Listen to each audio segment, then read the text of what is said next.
Hello, everyone, and welcome to today's Dynamics 365 Tech Talk. Today's topic is planning and configuring your chart of accounts. This is part 1, main accounts. My name is Peggy, and I'll be your moderator today. We're broadcasting this session through Teams live events, and the audio can be heard through your device speakers. This session is being recorded on behalf of the Microsoft Corporation. When you join this event, your name, email address, and/or phone number may be viewable by other session participants in the attendee list. By joining, you're agreeing to this experience. The recording will be available on the Tech Talks Community Dynamics page within 5 business days. If you have questions today for the presenters or need support, please use the Q&A panel located on the right side of your screen. Our presenters will be responding to your questions during today's presentation, and there will be time at the end. Thank you for your patience during these announcements. Presenting for us today from Microsoft, we have Rachel Profitt, Senior Program Manager, and Eric Pegors, Senior Program Manager. Rachel, over to you. Thanks, Peggy, and thank you everyone for joining us this morning. Good morning, good afternoon, wherever you might be joining from. I'm super excited for this new series where we're really going to be focusing in on all things related to setting up and planning and configuring your chart of accounts. And in part 1 today, we're really going to be focusing in on main accounts. And I hope that you'll join us for the rest of our series, which will be happening over the next 3 weeks. Again, for those of you who don't know who I am, my name is Rachel Profitt. I am a Senior Fast Track Solution Architect based out of Denver. I invite you to connect with me on Twitter, follow me on LinkedIn, check out my new YouTube channel at Dynamics 365 Unboxed or my blog at dynamics365lady.com.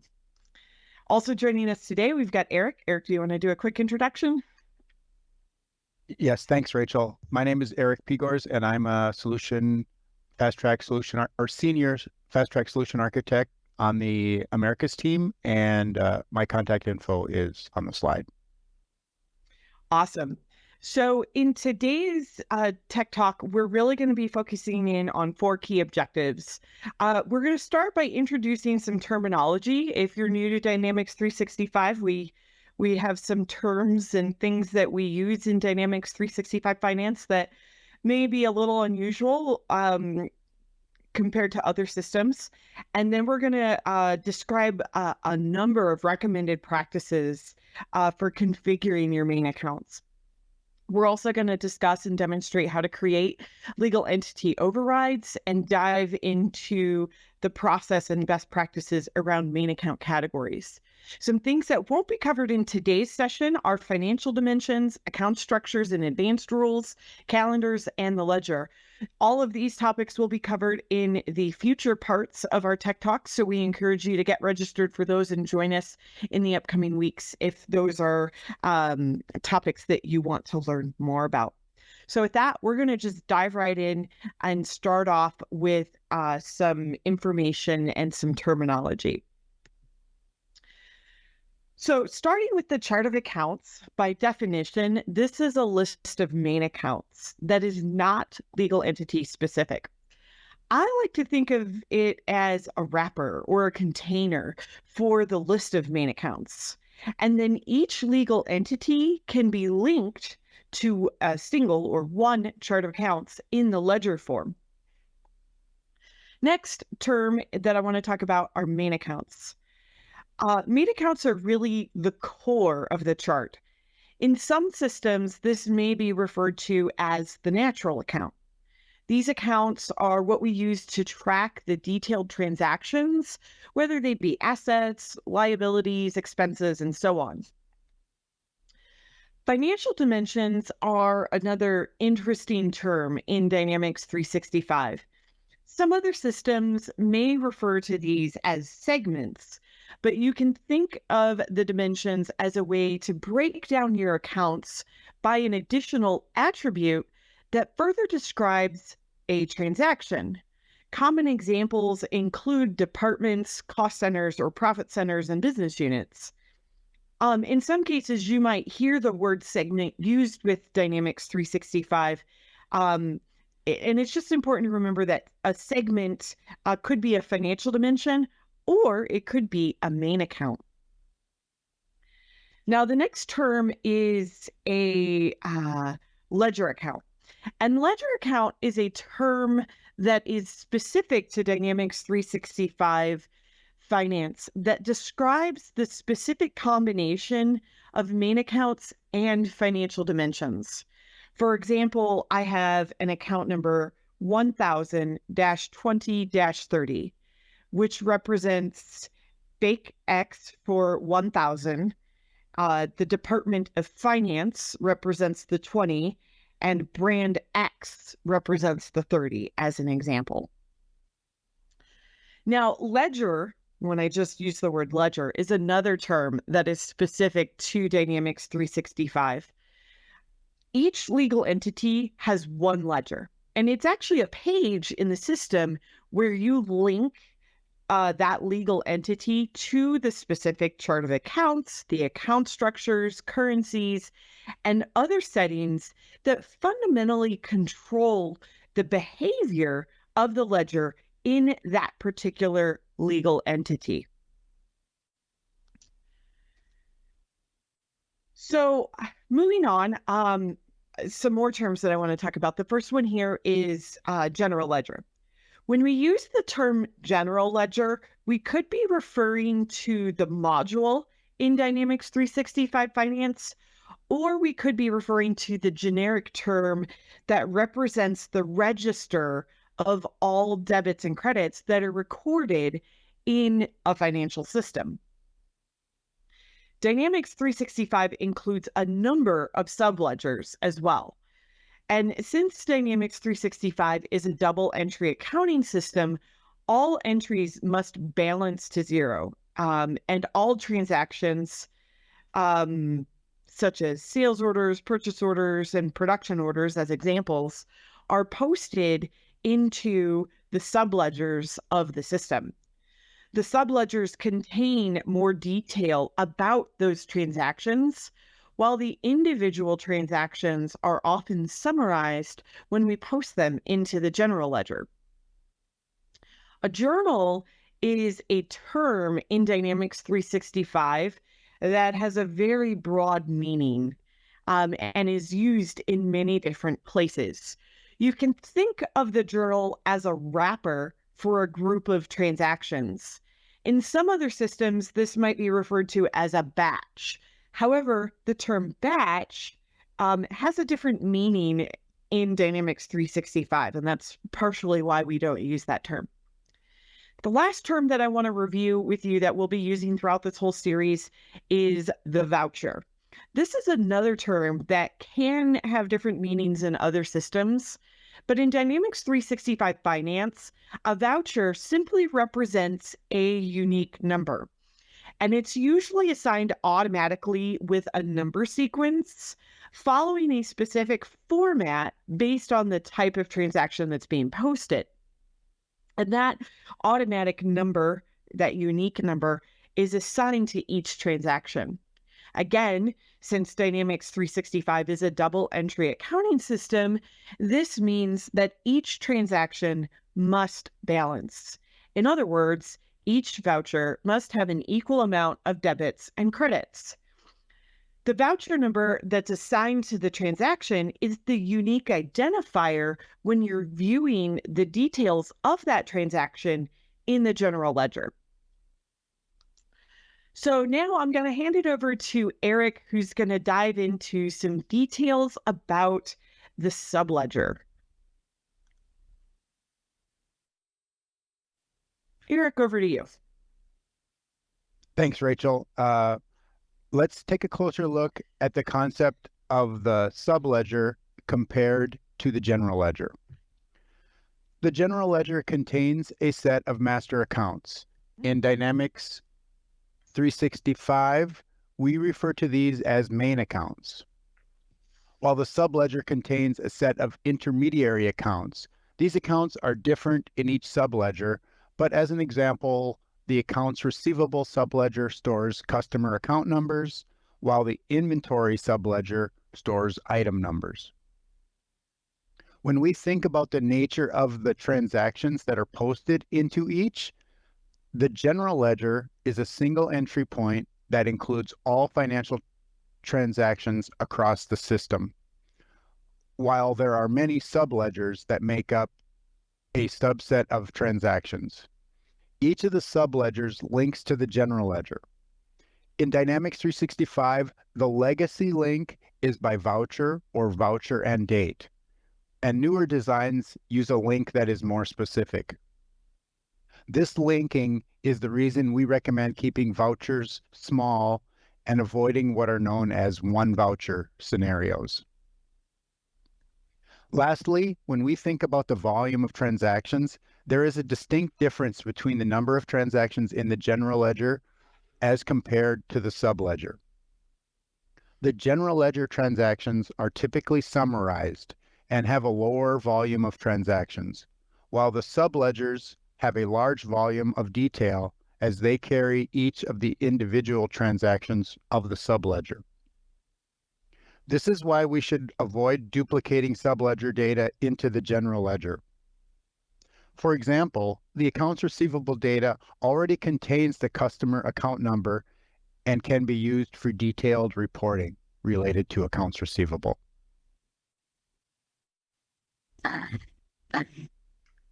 Now let's switch gears to talk a little bit more about financial dimensions. We have broken down the concepts into three pillars for types, behavior, and limitations. Let's start by discussing the types of dimensions. There are three key types. First is custom dimensions. These dimensions offer full flexibility of the values and behavior because you define exactly what they mean. Next is the entity-backed dimensions. These are dimensions that get their list of values from another source, such as an existing table in the system. Examples of this include things like customers, vendors, items, and projects. There are about 30 entity-backed dimensions available out of the box, and a developer can create custom extensions to create new entity-backed dimensions as needed. The third and final type of financial dimensions are organization units. These are a special type of entity-backed dimension that have additional functionality available in the organization administration and organization hierarchies. Examples of organization units include cost centers, business units, and departments. Now let's talk about the behavior of dimensions. It is important to note that all custom dimensions and some entity-backed dimensions are shared across legal entities. An example of a shared value is a worker, while an item is legal entity specific, for example. When a dimension has legal entity specific values, you can create legal entity overrides to control the behavior of a dimension value in each legal entity.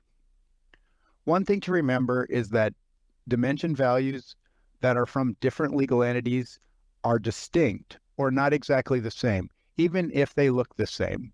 For example, if customer group is a financial dimension and customer group ABC exists in multiple legal entities, each of the values is unique to its legal entity, even though they share the ABC value.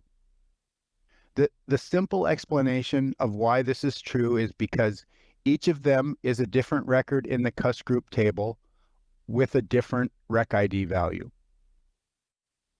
It is also important to note that a financial dimension has to be activated before you can start using the dimension.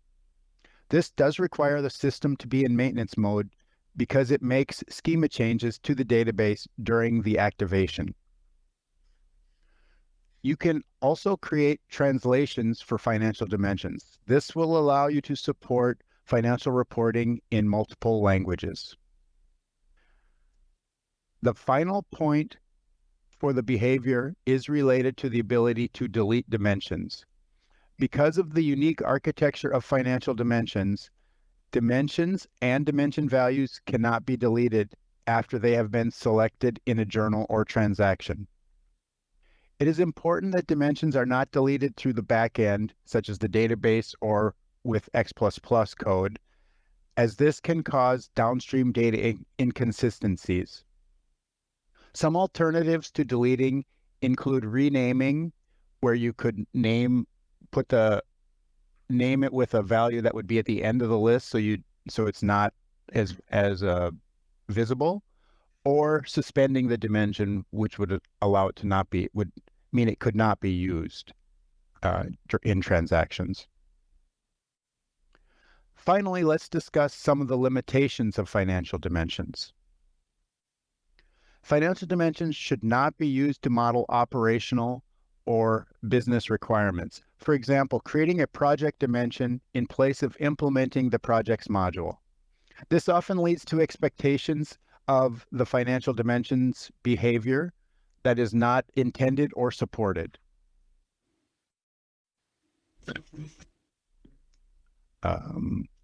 Where projects module, for example, could meet the business requirements, where the projects module, for example, could meet the business requirements. It is also important to note that all of the tax functionality on main accounts is legal entity specific. So you will always need to create a legal entity override to configure tax information, even if you only have one legal entity. While financial dimensions are available in many reports, including financial reporting reports, they are not available in all reports throughout the system.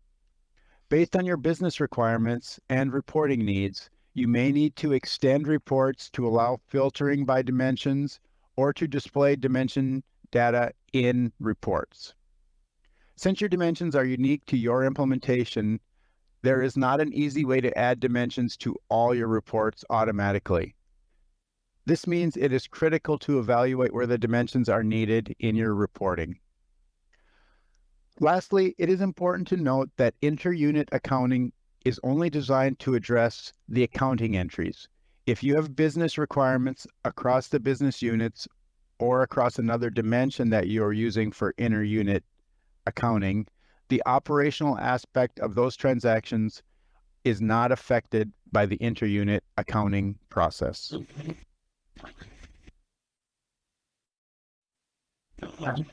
Now I'm hopeful that you have a good understanding of what a subledger and a financial dimension is.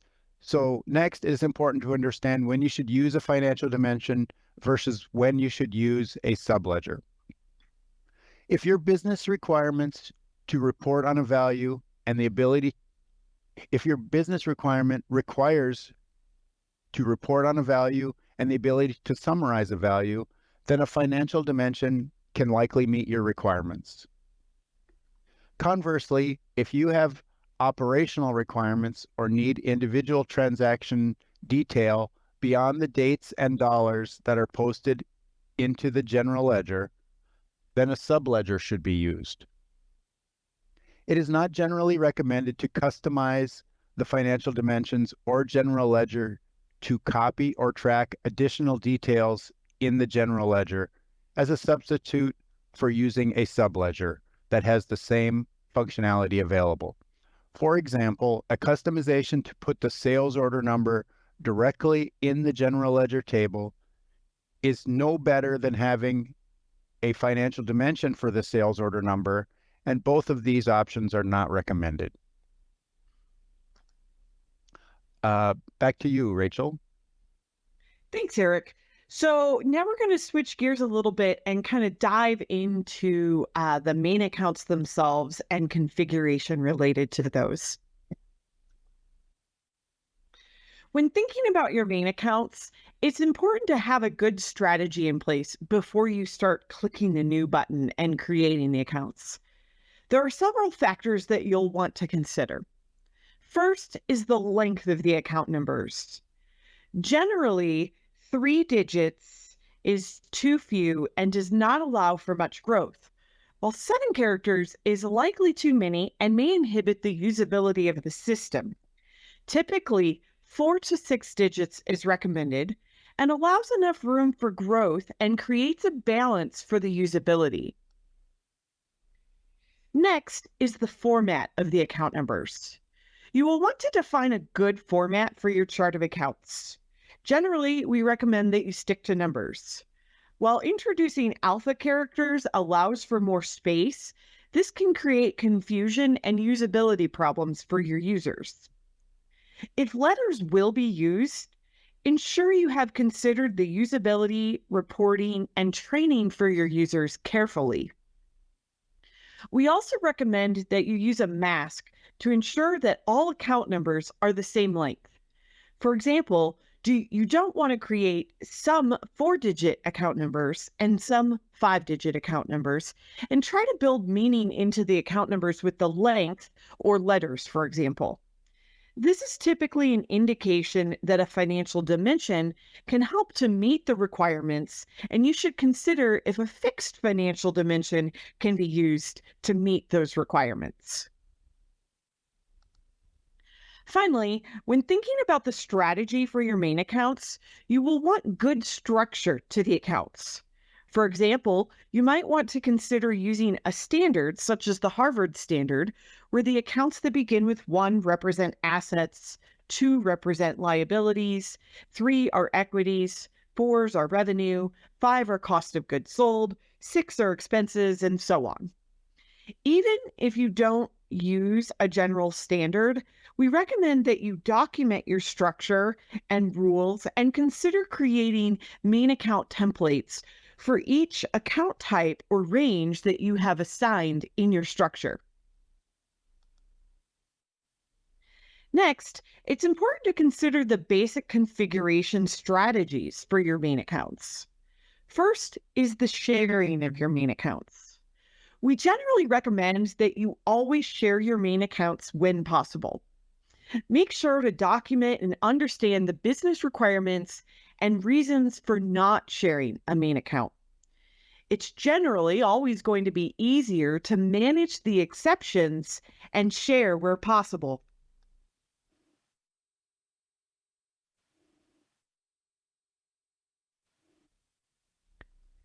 When thinking about managing exceptions, you'll want to use the legal entity overrides. Remember that you can disable accounts that are not needed in specific legal entities.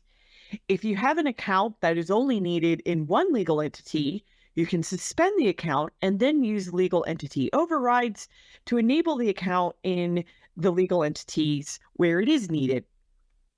Also consider the use of additional consolidation accounts. It's very common that businesses need an alternative numbering or naming of accounts for regulatory requirements. In this case, you can often use an additional consolidation account to define a different number and account name for each main account.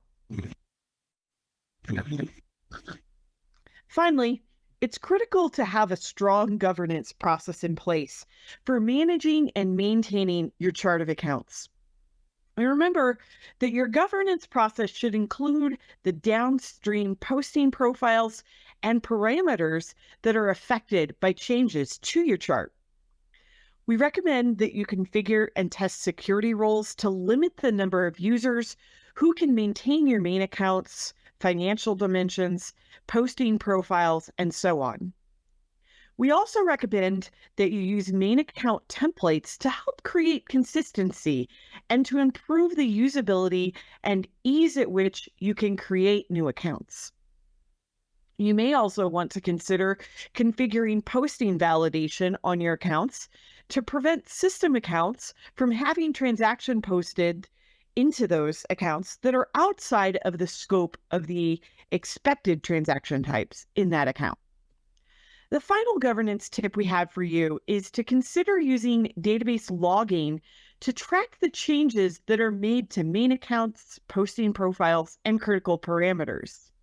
In the event that an unexpected change happens, you can use the log as an audit trail to determine who made the changes, when the change was made, and what the previous value was in the event you need to revert the configuration back to the original value.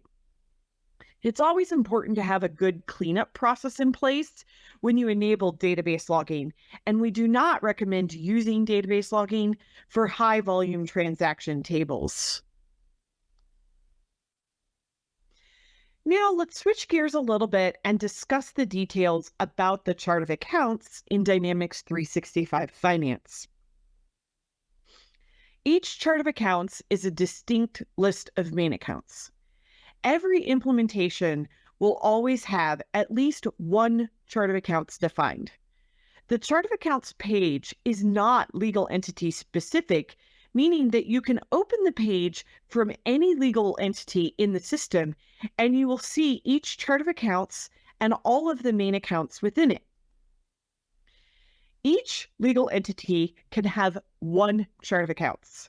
This is configured on the ledger form, and this is how you tell the system which chart should be used for each legal entity. It is important to note that you cannot change the chart of accounts after transactions exist. While you can create new main accounts or make changes to the settings on existing main accounts, the chart itself is fixed after you post your first transaction. For this reason, we strongly recommend planning, testing, and validating your chart of accounts design carefully before going live. You can add new main accounts to the existing chart of accounts and disable the accounts or make changes to the accounts after transactions exist. This includes making legal entity overrides on a main account if you need the behavior to be different for one or more legal entities. Many legal entities can have the same chart of accounts. If you want to share the chart, you will simply assign the same chart of accounts in the ledger form for each of your legal entities. In this short demonstration, you'll see how to create a new chart of accounts, main accounts, and then select the chart of accounts in the ledger pane. You'll start by going to General Ledger, Chart of Accounts, Accounts, and then Chart of Accounts. Next, we click New to create a new chart. For this example, we are naming it Demo. And entering a mask for 5 digits by entering 5 pound signs. Then we click New to create a new main account. For this example, we are creating a demo bank account, setting the account type to asset and selecting the account category of cash. Now we'll close this window down and we will open up the ledger form after we're done creating the main account.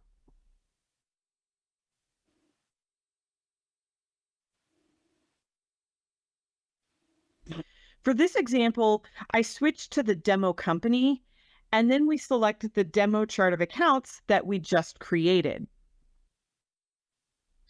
You'll also need to select a calendar and a currency in the ledger form. So once I navigate to the ledger form,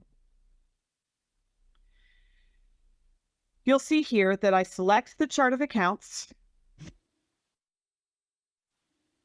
the calendar, and the currency. For this example, we are selecting the fiscal calendar and USD for the currency. And when you're finished, you can just close down the forms. So there I select fiscal and I select the currency. We'll be coming back to this ledger form several times throughout the series as we configure different aspects that are required for the ledger.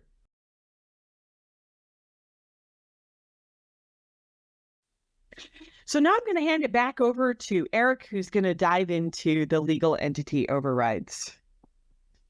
Thank you, Rachel. Now that we've talked about main accounts, let's dig into legal entity overrides. There are several settings that you can specify on a legal entity override. Some of the settings are also available on the main account directly, meaning they are global, or they apply to all the legal entities where that chart of accounts is linked to the ledger. These settings include the following. Suspend.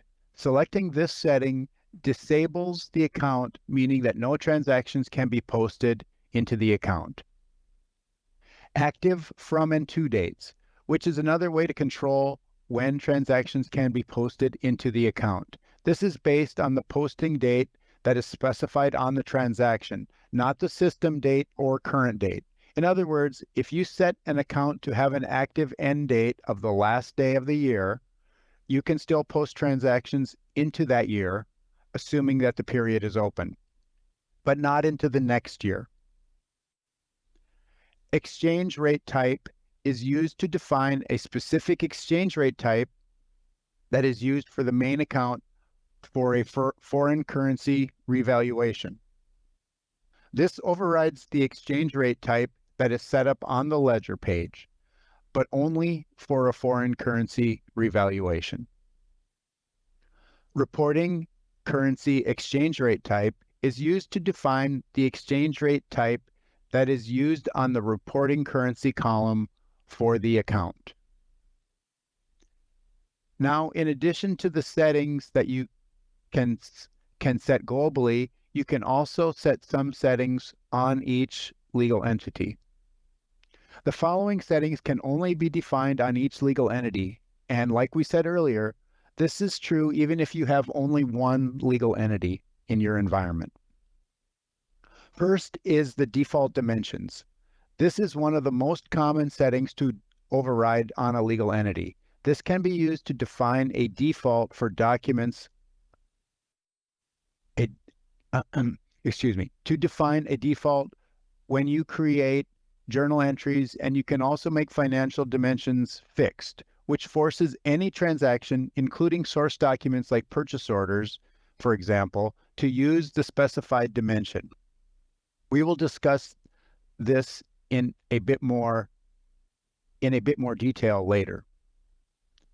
Next are the sales tax settings. Since the tax behavior in the system is controlled by the country that is selected on the legal entity, the tax configuration must be specified for each legal entity. Again, even if you only have one legal entity, this is true. The next two settings go together. First, you must select the allocation checkbox, which will enable the allocation terms button, where you can define the behavior of the allocation. These allocations are posted automatically when a transaction is posted in the main account and can be used to distribute an amount across several dimension values, for example. Finally is the cash flow forecast settings. This is also a button on the legal entity override that opens another page where you can configure the behavior for cash flow forecasting in the system for the specified main account and legal entity combination. So now let's take a look at how to create legal entity overrides in Dynamics 365 Finance. In this example, I'm going to suspend a bank account in one legal entity and add default dimensions to a bank account in another legal entity. So you open the chart of accounts, select your chart of accounts, select the main account, click on the Legal Entity Overrides Fast tab and click Add. Select the legal entity that you wish to add and click Add again. From there, you can configure the settings like suspend the value. In the Fast tab, click Add again for another legal entity. When you have that legal entity, choose Add. Click on the default dimensions. Select your dimension and your dimension value. And configure additional options using the buttons as needed.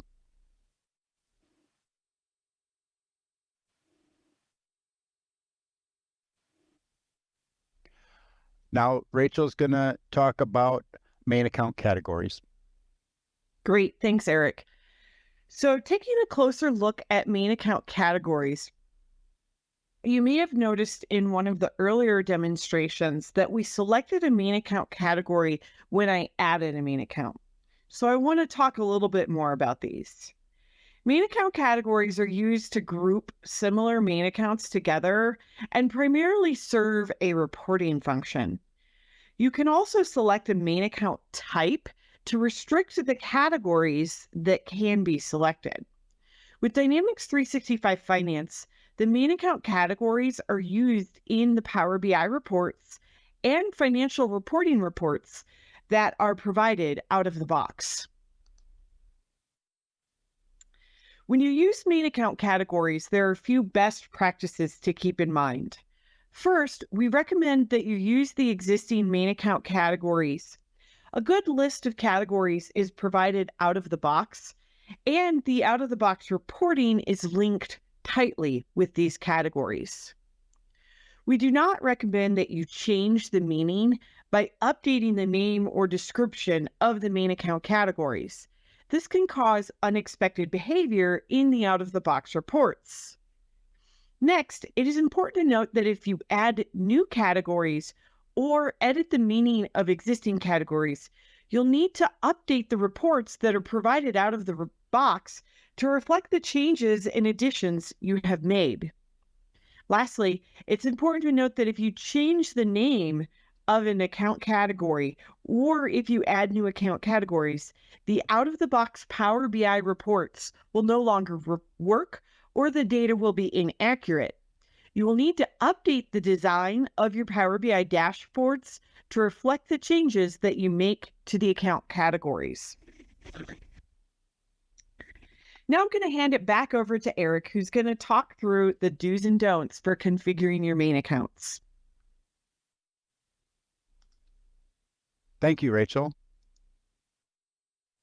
Let's dig right into these tips for designing your chart of accounts. The first one is design with flexibility. Don't define segments that are easily derived from another segment.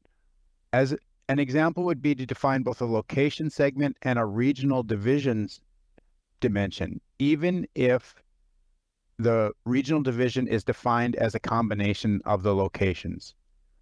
If you created the regional division dimension, then you are basically defining the same thing twice, and it also makes your chart of accounts less flexible going forward because you could change the locations in a regional division. Next is to keep the design simple. Only create dimensions that you will need and use currently. Account combinations expand exponentially for each new segment you add. Take, for example, a main account with 2 dimensions, and each dimension has 5 values. This results in 25, or 5 times 5 account combinations, or ledger accounts for that one main account. If you add a third segment and allow 5 values, you can now have 5 times 5 times 5, or 125 combinations for that one main account. These are simple examples, and the numbers will get large very quickly if you have 10 or 100 values for a dimension. This all makes it harder for invoices to be coded correctly, requiring more data entry, more rules, and more complex report definitions. Keeping things simple will save a lot of time down the road. Next is to define a singular meaning for segments. Try to make each dimension value always have the same meaning, regardless of the other segments around it. If the segment value has a different meaning based on how it is joined, you are really treating your chart of accounts as if there was only one large segment. In other words, the individual dimensions mean nothing, and you must look at the full combination to understand the meaning. This defeats the purpose of having a multi-dimensional chart of accounts in the first place and makes things very confusing. To the same point, do not use the same dimensions or segment in your chart of accounts to represent 2 types of data. For example, a dimension called purpose that is used on revenue accounts to represent a cost center and on expense accounts as a list of projects. The same list of dimension values would include both cost centers and projects, and that is not recommended. Next is to use consistent numbering. We've talked about this already, but keep each dimension value within one dimension a consistent length. You can manage this by using a mask on the financial dimension, similar to how we did on the main account. In fact, the main account is just a special dimension in that sense. Doing this can be helpful for sorting and defining ranges. This is often overlooked, and it is easy to start a new segment with the first value of 1. If your segment is defined as 3 digits, then the first value should be 100, and values 0 to 99 should not be used, or they should include a leading 0.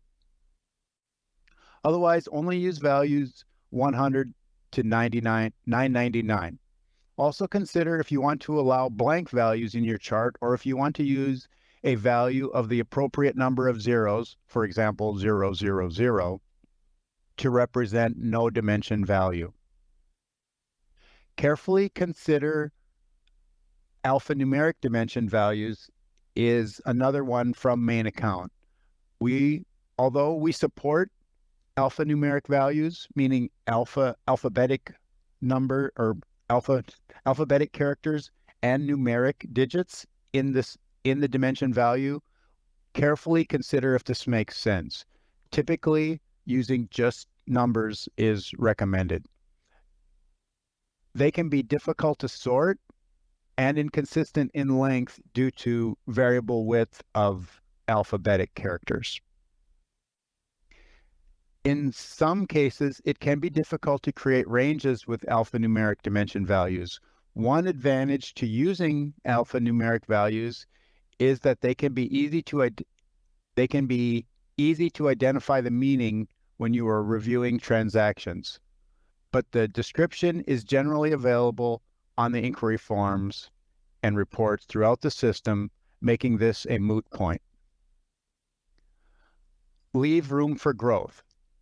Ensure adequate dimension length to allow for future growth, i.e. 2 digits would allow 100 values, or only 90 if you don't use 0 through 9. And 3 digits will allow 1,000 or 900 values. Also, ensure you can expand without exceeding predefined ranges.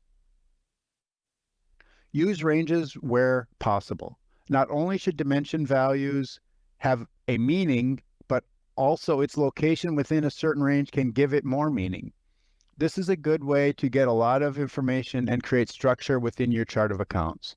For example, you could define all revenue segment values as numbers between 40,000 and 40,999. Another example would be to define all locations starting with a 1 as belonging to a certain region, such as New York State, and then use 100 for Buffalo, 101 for New York City, 103 for Syracuse, etc. All values in the 100 to 199 range belong to New York State. And note, this is better than trying to create a 1 for a division in a new segment, because using this in the same segment, you can now sort and identify both through a single value and entry. Next is to align dimensions and management structures. It is recommended to define a financial dimension that corresponds directly to your management structure and permissions.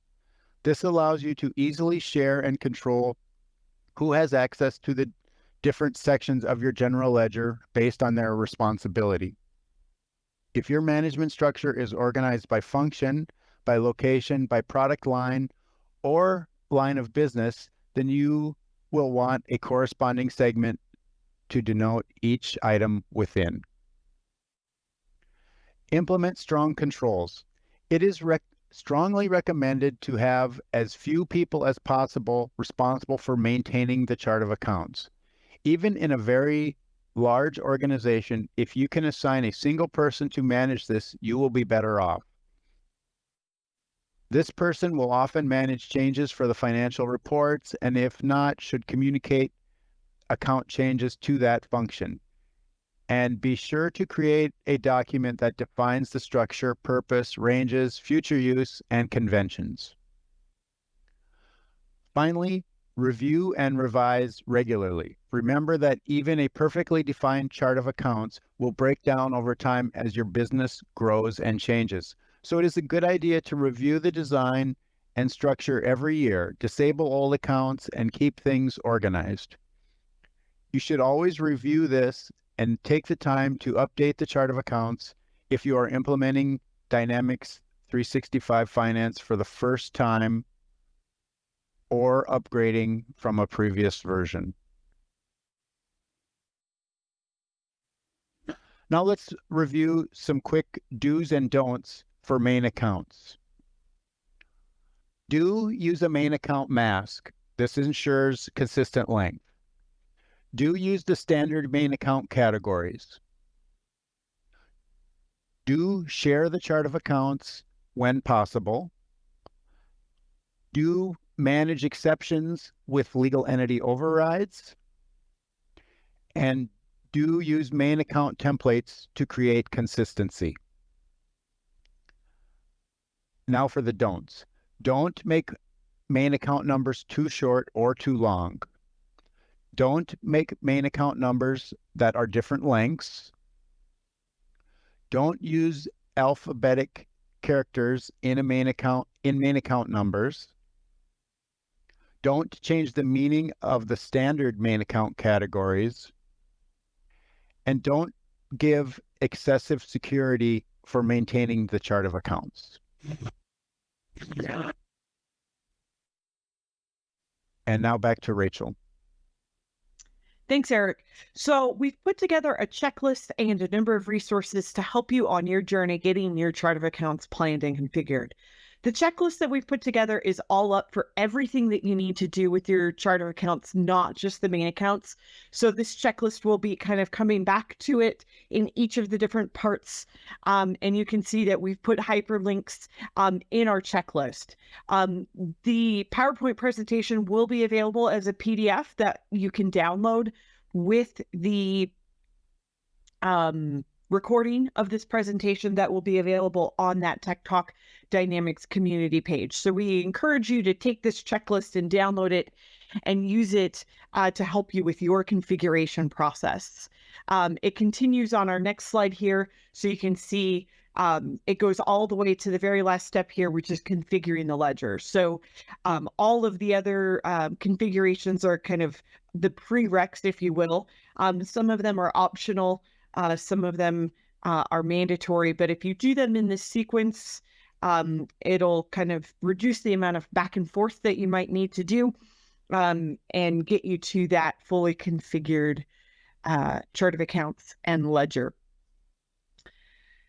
We've also pulled together some resources for you. So we've got links that will take you to the general ledger docs. We recently did some reorganization, and there's some additional reorganization happening to the general ledger section in the docs website to make it a little bit easier to find content and those pages. We've also got a link here to the finance learning catalog.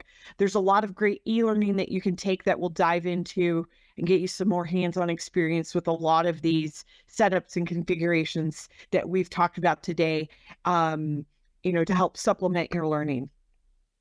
So with that, we are going to switch over to questions, and we do have a number of questions, some of which we've already answered and a couple that we have not yet.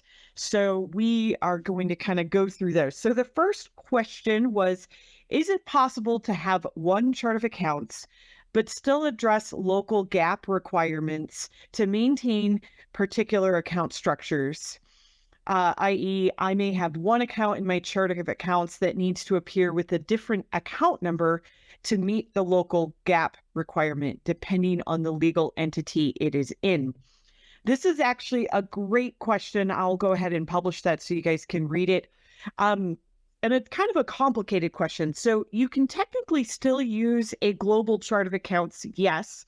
And what we recommend in this case, when you've got these like local statutory reporting requirements, it's common in Mexico, France, Germany. There are other countries as well that have very specific requirements, and numbering and naming schemes. What we typically recommend in this case is that you try to use the global chart of accounts and you use additional consolidation accounts. So you create a consolidation group for that country or that statutory reporting requirement, and you would do that mapping. So you could leave the rest of the account numbers and descriptions the same if they're not needed. And in your additional consolidation accounts, you could actually change both the account number and the description of the main account. This approach does require that you set up a consolidation company and perform an actual consolidation to do that transformation and get your totals. So you'll need to consider that carefully, because you're not going to get the values in that specific format until you run that consolidation. And most organizations only do that monthly. But that is our kind of preferred recommended approach. This is actually a topic that's come up pretty recently, a number of times, and we are currently working on a new docs article that's going to detail out those steps and kind of some of the do's and don'ts to that specific scenario. So keep an eye out for that, and I'll likely post about it on my YouTube and my LinkedIn when we get that new docs article created.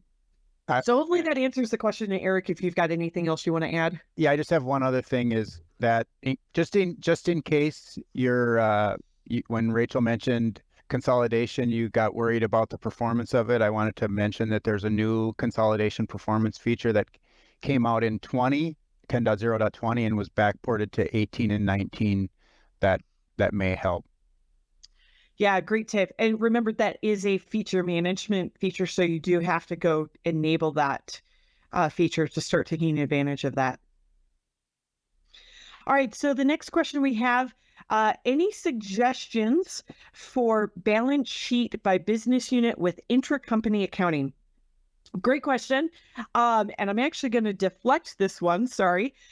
This is actually one of the topics we're going to dive into in part 2 in our financial dimensions session. So I encourage you, that's happening. We've got one tomorrow in US time zone afternoon and Friday morning in the morning, the same time. So come to our part 2 financial dimensions session to get more information on that.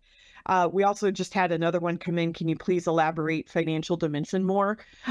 Again, we're not covering financial dimensions in detail in part 1 here. So please come to part 2, and we're going to really dive deep into everything you never wanted to know about financial dimensions. That's happening tomorrow and Friday. All right. So the next question we have, what is the best practice to reflect a more level category structure? Example given, an account could be part of balance sheet, assets, receivables, other receivables, impaired receivable. I guess maybe I don't really understand the question. So if I don't know, Eric, if you've got some insight here, if this makes sense to you. If I understand this, like you want to tag a single account as all of these things, as a balance sheet, assets, receivables, other receivables, impaired receivable. So categories out of the box, you can only select one main account category. There is a concept of account type where you can indicate if it's an asset. There is an option in that drop-down box for balance sheet and asset, liabilities, equities. I usually recommend using the asset, liabilities, equities and not the balance sheet option. And obviously, if it's an asset, it is part of your balance sheet. So if you want to see the whole balance sheet, you could filter on assets, liabilities, and equities, like list them out with commas. But I'm not fully following exactly what the question is here. So if you want to try to post again, or Eric, if you want to give a shot and see if you can answer. Yeah, I'm not 100% sure either. So I think it's Giovanni, if you would want to ask the question. It might be related to maybe using dimensions to sort of get more out of that main account, but that's a guess by me as well. So.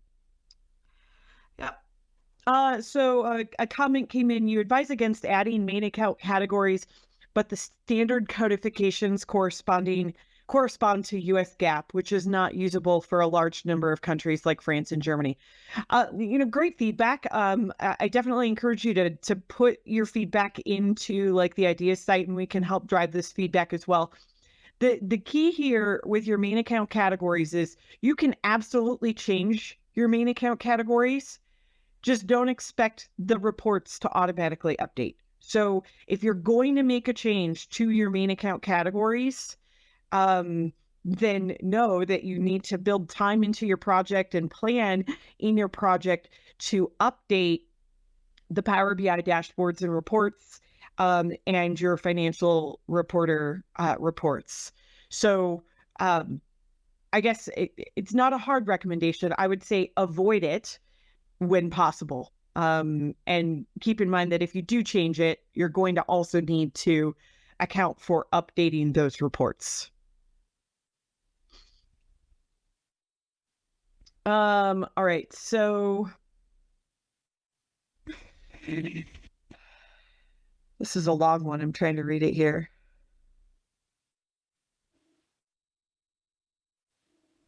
Consolidation account and alternative consolidation account, when mapped behind main account, how to use them? Will it show in GL reports, financial reports?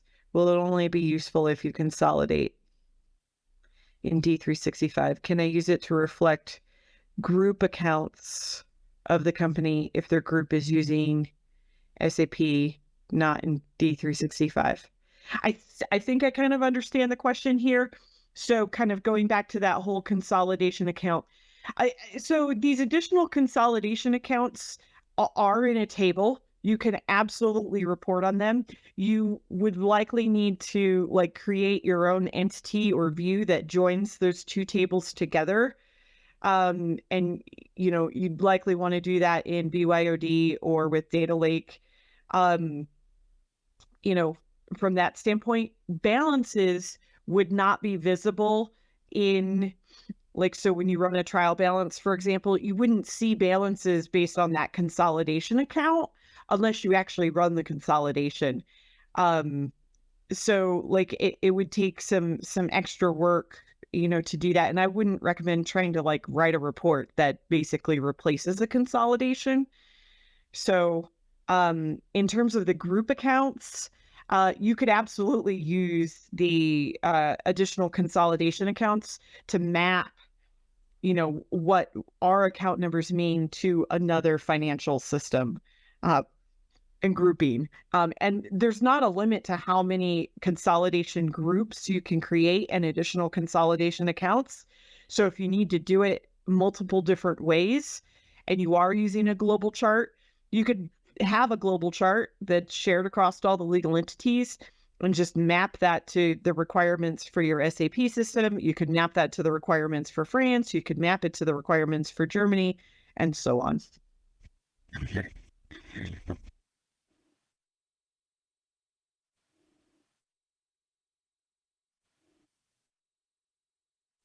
Yeah.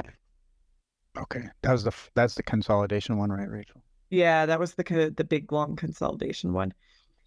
Another question on the main account categories.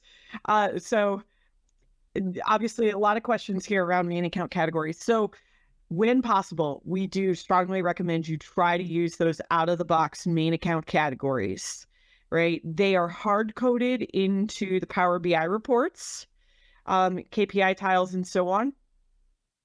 And so if you rename them, the KPI tiles will basically have no data because it can't find the old value.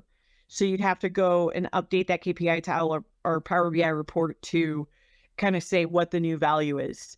If you change the meaning of one of your main account categories, that could also make what used to be an asset, is now a liability. And so it might be in the wrong section of the report if you change the meaning.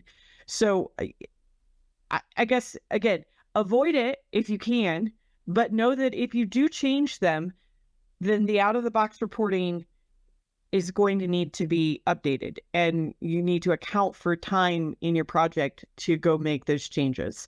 So, someone will have to go develop and update those Power BI reports or develop new ones and so on.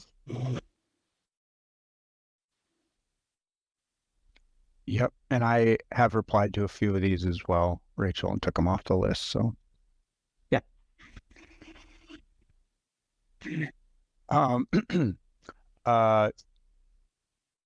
Yeah, I'll reply to Giovanni. He put a private thing on his original question about the a more level category structure. So, yeah.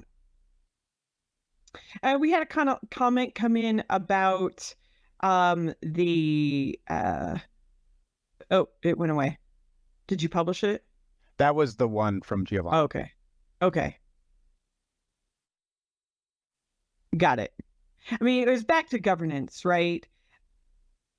Our recommendation is you should minimize the number of people responsible for editing and maintaining your chart and posting profiles. To the comment and the point that's here is never only have one person responsible for something. I would say that's generally true across your entire system.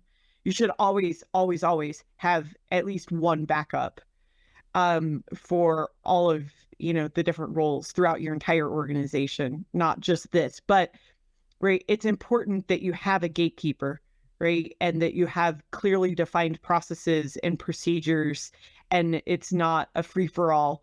I've seen in organizations that have tried to go to a global chart, and they've got one person in every single legal entity that's allowed to go in and make changes to the chart. And, 3 months in, their global chart is no longer a global chart. And they're making changes that affects the other legal entities, and they're not talking to each other about it. That's what you really want to avoid. Like, especially when you're going to global, you need to appoint someone and have a process that you go through to make changes to your chart. It shouldn't just be a free-for-all.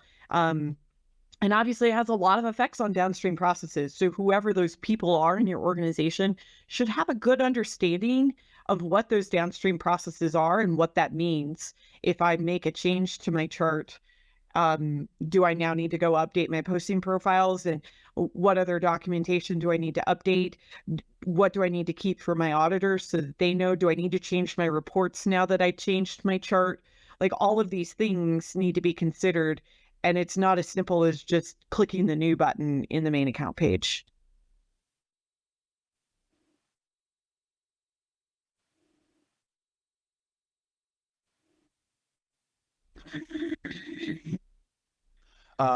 Jessica asked a question about legal entity overrides, and I think that the gist of the question was, it's sort of unfortunate that if I want to do one legal entity different than the others, I might have to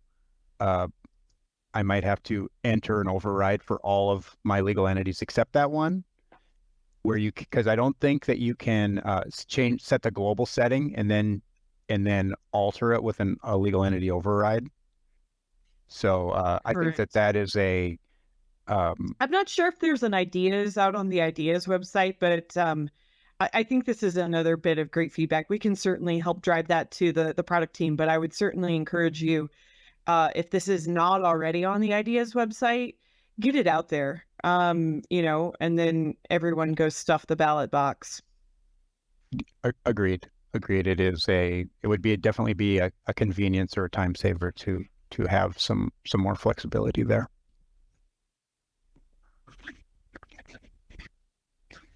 And I think the last question on the board here was about the main account categories, and I think we got that feedback as well, to especially outside of US GAAP, to have some better guidance on what is what to do in those scenarios, because they're real common scenarios. All right. And last question, and we're going to wrap it up. We are a few minutes over. Thank you, everyone, for staying. But the last question is, will this material be available on TechTalk homepage? Yes. Peggy, it usually takes a few days, but the recording and the PowerPoint slides in a PDF format will be made available. That is correct. You're absolutely correct about that. And I'm going to go ahead and post that link there again. So should we wrap up this session? Yeah. All right. Well, if the attendees could have a look in the chat window, I've gone ahead and posted that survey link again, just in case you didn't catch it the first time. Our presenters would really love your feedback on today's session, and they'd like to hear what you would like to see in future events. So please take a moment and fill that out. And as we just discussed, the recording will be available along with a PDF of the deck on the TechTalks Community Dynamics page within 5 business days, and all registrants will receive an email notification when it's available. So big thank you to our audience and our presenters. Have a great day or evening wherever you are.